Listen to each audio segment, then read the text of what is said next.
All right, very shortly, we're going to be pulling back into the Hayes Ranch. We're going to pick up Clay and we're going to head north. We're heading to the North Country to hopefully find an Osage tree. I don't think Jim and I even know what these things look like. I know I don't. So we're going to get to see those, get to look at it, look at the bark, look at the twist, see how they're shaped, and really break down what's going to make a good Osage stave, how to cut it, and everything that goes along with that. So we're about to hang a left, get Clay, and buckle up because we're going to go look at some trees. It says press button to enter on the sign.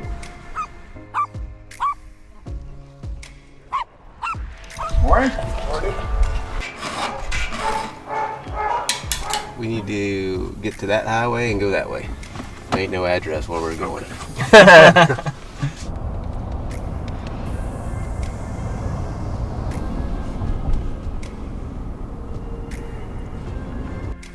So we are in central Alabama. We're just a little west of Montgomery.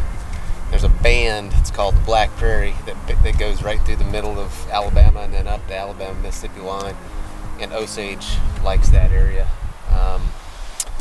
And a lot of times you'll find it around creek bottoms, old fence rows.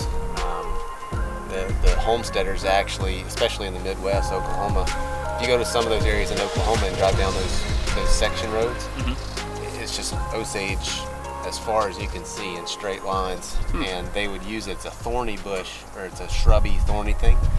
And it's got these big, we probably won't find any right now because they come in the fall, but the actual fruit, the orange looking things, they look like a green orange. They're just kind of lumpy like that. And they would take and gather those things up and let them rot down and grind them up into a slurry. And then they would disc a line and go and just pour that slurry in that line, and it would just grow up into this nasty thorny hedge, and they'd make fences, living fences that way. Interesting. And all of those, they're still there hundreds of years later. A living fence. It is. Well, I never put any thought into it, but I guess that's why they call them hedge apples. Hedge, yep. Okay, because it's part of a hedge. They're not. People don't really eat them though, huh? No, they're not anything you'd want to eat. They actually used to, when you cut the fruits and when we cut the tree, you'll see there it exudes this like almost latex sap, sticky stuff, and the fruit does the same thing, but they used to use it for fly poison back in the day. No kidding. Poison. Huh? Yeah. Let's get as much of that as we can get. I was gonna say we could use some of that. Look it up. I wonder if you eat it, if you become fly poison. Oh, And you can just like That's not a risk I'm willing to take. just fly out, just drop out of the air. You could just try to smear some on your face. That's a good idea. You go first. I'm always willing to try anything to get rid of bugs. All right, so let's walk right down here. I know there's some just right off this corner. Okay. Like the big characteristic that I look for, like if you look at those branches, you can see that they have these arcs to them, right? Yeah. So it'll arc, and then there'll be another branch that comes off that arc. That's not a great example, but when we find one that's really good, it's very obvious. Okay. You can see, there's this one right here that's just in front of that pine. You can kind of see that happening with some of those branches. If you look up They're top. already making bows out of themselves. That's right. Of course, we've got thorns on them like that, Okay. and then those little flower buds. And these guys, they're just kind of starting to leaf out right now then, huh? Yeah. And there's poison ivy all over the place, so watch that. Okay. So, got kind of a characteristic bark you can look for, and a lot of times, they have these this green moss that grows on them all the time. Okay. So you can look for that. And then this one looks like a pretty darn good one. This one's pretty good, and I thought about cutting it last time I was here. I thought about cutting this one, but I'd have to drop it into his yard. Okay. So I just left it. I think I walked around this place last year and didn't really see a whole lot, but this one would actually be a pretty good tree to cut. You've got this long straight section. You do have some knots on it, but there's half the tree, like this half the tree here is actually pretty clean. Yeah. And I can look at it. Doesn't have a whole lot of twist to it either. There's a little bit of twist right here, but from here up I mean, it's straight. And so when you split this log, it's going to split pretty straight and have just a little bit of twist down at this end, but that's not going to cause any problem at all. What about where it kind of splits up there, and then that big branch cuts to the right? I mean, I guess you'd have a lot of knots coming off that thing, but could you make a bow out of that piece up there? Yeah. So what I would do if I were going to cut this tree, I'd cut this down. I'd take this good section, maybe from here to, like, say 6 foot, and then I'd cut that, and then like from here to that first branch, you've got another. Well, even on farther up, there's another good section above that. And then any branches where you have a good, 3.5 foot section, you could cut billets out of that and have just little short sections like that. Okay. So there's 2-piece bows. Yeah, there's a lot of good wood in this tree. It's just not in a real great location. Okay. So let's hop. And now a little guy like this, too small to really do anything with, right? I wouldn't worry about it. You could make a bow out of that, but the problem with those small trees like that is once you get the sapwood off of that thing, you're left with a tree this big. Right. And you saw the staves that y'all had they came from a tree at least this big, maybe bigger. And so that makes for a flat back. When you follow that ring, it's pretty flat across there. Yeah, otherwise your bow's kind of like scallop shaped. Yeah, it has what they call a high crown on the back, which creates problems because you think about when that bow's drawn, like all that tension force is forced into that really narrow back. Oh, yeah. So because the farther you are, if you cut a bow limb in half front to back, there'll be a neutral plane where there's no stress. On the compression side, you've got compression. On the tension side, you've got tension.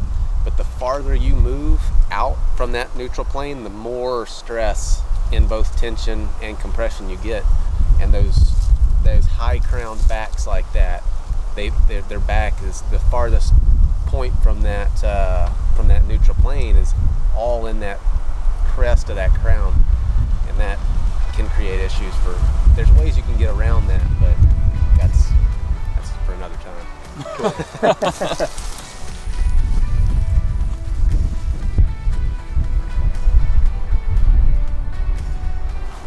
Now, were these planted as a row along this road, or they just grew up here? No, I think any of them, this is a creek that runs through here, and this whole creek is lined with them, but it's just natural. Okay.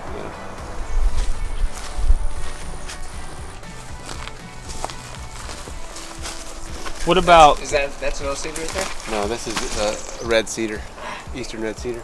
Now, the diameter of that tree there, would that be big enough? Yeah, that's fine. You're gonna, like eastern red cedar, you'd back it anyway, so you could flatten it out. Okay. So this stuff, these branches here, this is a tree that I cut probably, I don't know, 15 years ago. And you can see it just doesn't rot, Yeah. They made a lot of times you see old fence posts made out of this stuff because you put the heartwood, it'll stay there for 100 years. That's interesting too. You're talking about making bows out of cedar and Osage, and you see cedar fence posts or cedar siding, kind of some of those similar properties. Yeah. And there's another big eastern red cedar, and there's a couple of good branches in that. But like that right there, I mean, you got a good 4.5, almost 5 feet of good wood, which isn't going to make a full-length bow, but you can get billets out of it. Okay. And it's relatively close to the road, so we don't have to carry it for 200 yards. So we might cut that one. Okay. This one down here might be, since we're here, we might go ahead and just grab a section out of that.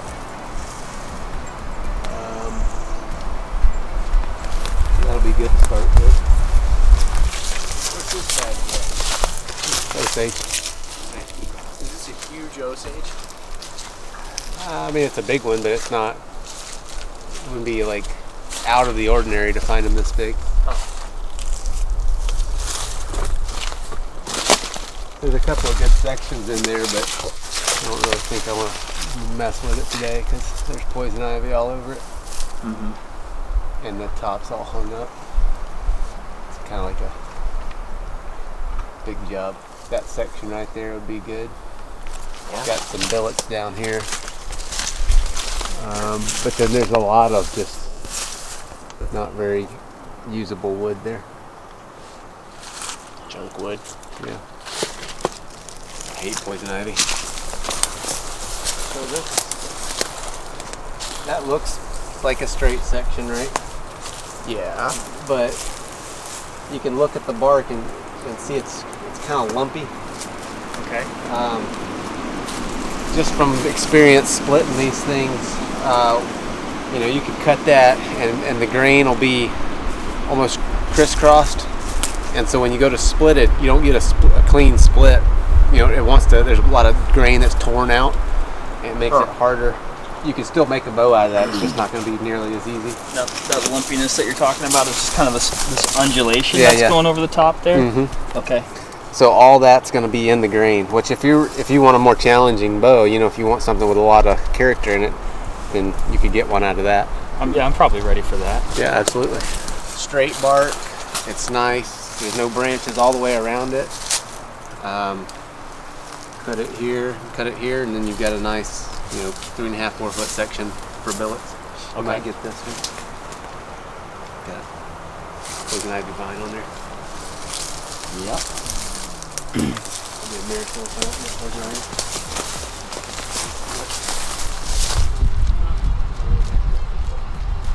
Signals all of them to bite you at once, so they cover you, and then they all start biting you at the same time.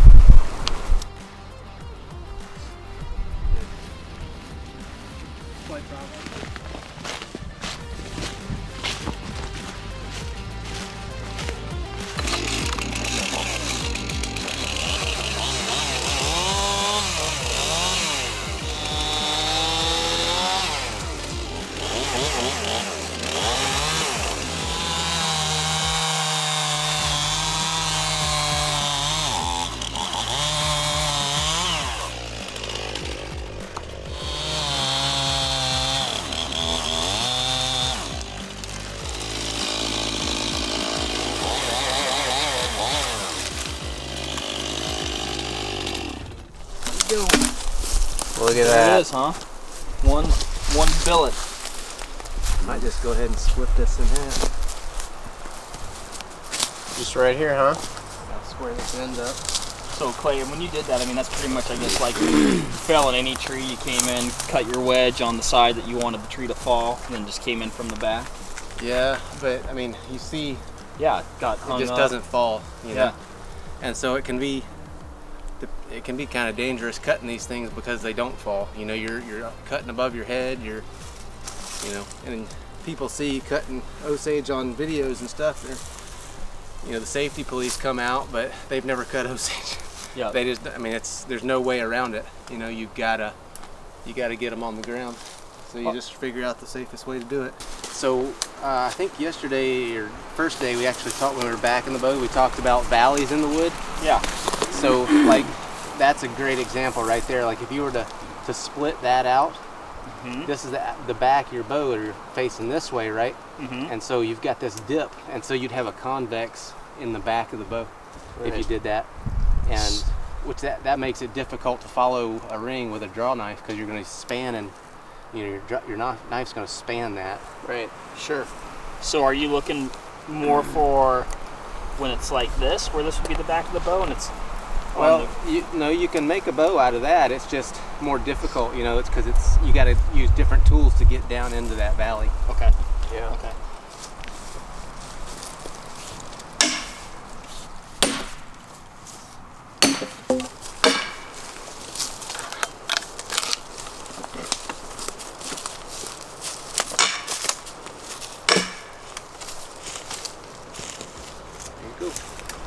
Cool. So we'll just take this and set it just outside the timber line, and then go cut this other one, and I think we'll take that one out that way and this one out this way. Okay. Cool. See that's that milky, sticky white sap. Oh, wow. Yeah. What's it taste like? I don't know. I was just going to see what it smelled like.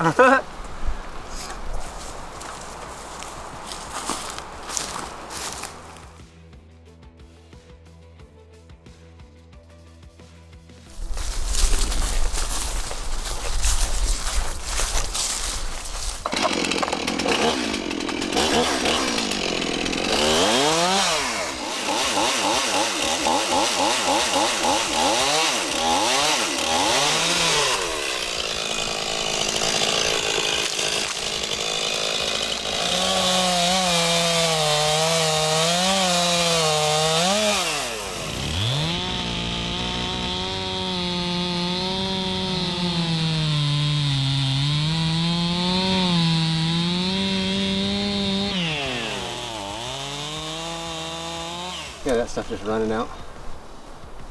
You can kind of get an idea of the density of the wood by the color of the rings, and then also the proportion of this darker stuff to the lighter stuff, so the late wood to the early wood. You know, sometimes you'll find a tree that's got a bunch of early wood, or the early wood's kind of dispersed through the ring. This one's really defined, so you've got a really definite edge between the early wood and the late wood, and there's, you know, it's probably a, I don't know, 20-to-1 ratio in there. So this is going to be a good piece, and it's nice and straight. I mean, I'll be able to get maybe six good billets out of that, so 3 bows. The backs of your bows are usually more towards the outside, right? Well, like on a big tree, you know, this one I would split in half and then maybe into thirds, right? So you'll get 6 all the way around. Okay. But if it's a big tree, let's say this one was, you know, 14 inches diameter, well, you can do that. You can split it in half, but then you can also split wood off the belly side, so you can split it like this. Oh wow. Yeah, so you could make a bow with the more inside stuff and the outside stuff. Okay, I didn't know if there was something more desirable about the outside, or if it's basically all this late wood ends up being kind of the same. Yeah. As you get out here with these rings tighter like that, does that just mean it started growing slower as it got older? Yeah, so generally what happens is, you know, these trees are you know, they just get bigger, and as they get bigger, they start, it's more competition with their neighboring trees. Right. And so it slows the growth rate down. That's awesome. Super cool. Stick bug. Oh, wow. Is there anything about, like, is there any indication about how the tree grew when you have, like, let's say this ring out here where it's wide right here, but then it's kind of narrow all the way around, or, you know, gets wider over here? Does that have any indication, like, does the tree grow more on this side than it did on that side, or is that just kind of happenstance? That's a good question. So if you notice here, the rings are super thin, and here the corresponding same ring is a little wider. Yeah. So that's simply a result of that tree leaning. Okay. And so this is called compression wood and tension wood. So the tree will compensate because it's having to hold up more weight.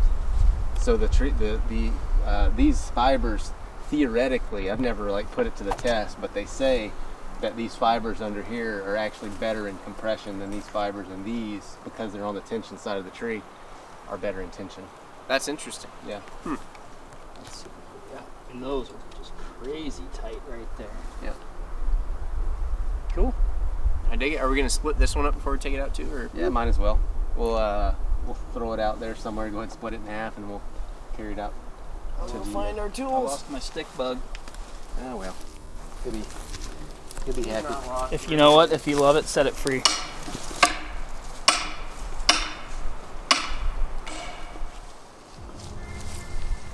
Just trying to start it in the crack.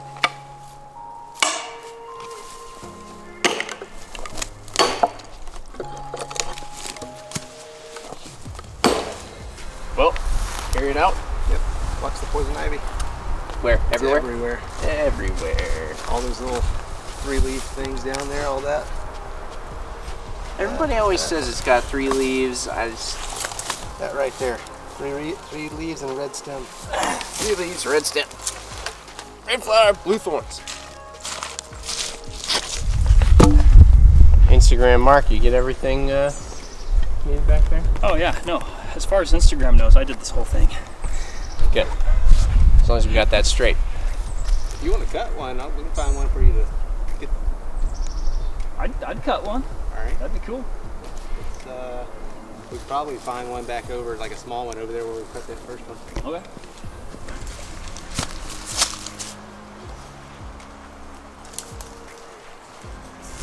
If I was gonna pick a piece of wood out of it, I would think from there to there. That's a good one. And then this one right here. Oh, that one too, huh? It's a little small, but it'll still work. Okay. So, you know, you could split that in half and get 2 good full length staves out of it. It'll bow. It'll bow. The grain on that looks super straight. At least it appears. Yeah, that's a good straight piece.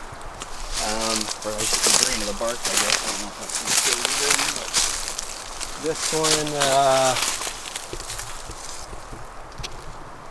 This one's got that funny guy on the back.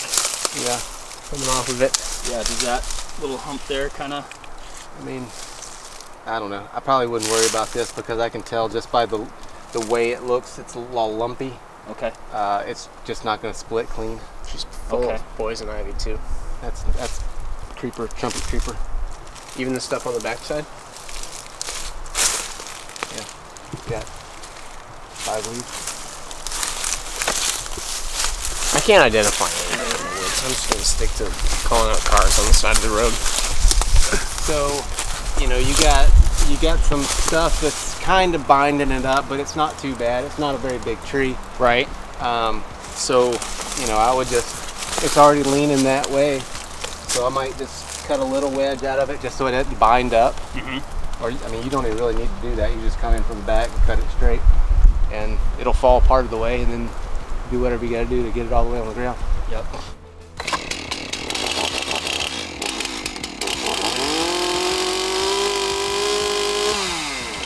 Play Hayes guided chainsaw tours here.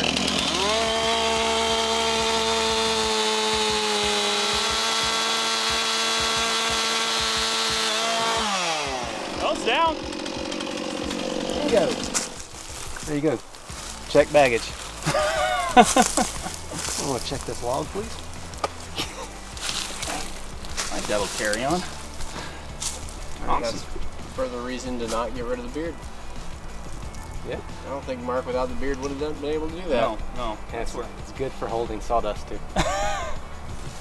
If you were wanting to be as efficient as possible and get every piece that you could out of it, you could get another short section out of there. But like, I have enough Osage that I can high grade. You know, I can just take the very best stuff. Okay, gotcha. So, I mean, yeah, this thing really is just a little stovepipe, huh? yeah. You know, if that was 8 or 10 inches, that'd be primo. Cool. All right. Well done, Marco. Over the shoulder.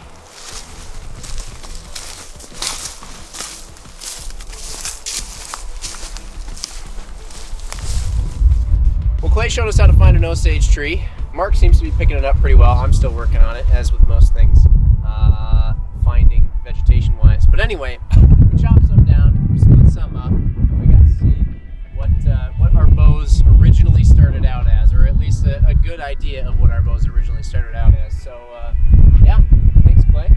Yeah, I mean, it took a minute too, but then you're like, wait a minute, that's one, you know, and then like you say, Clay, trying to find the right one is another story. Yeah. It's just like looking for sheds. Once you get that search image, they just start popping out everywhere. That's how it works. Fun stuff. Excellent. Well, now you know. I feel like we pretty much showed the whole dang process. Yeah. We gotta shoot a little more though. Yeah. Good ideas too. Now you gotta go shoot something with them. Yep.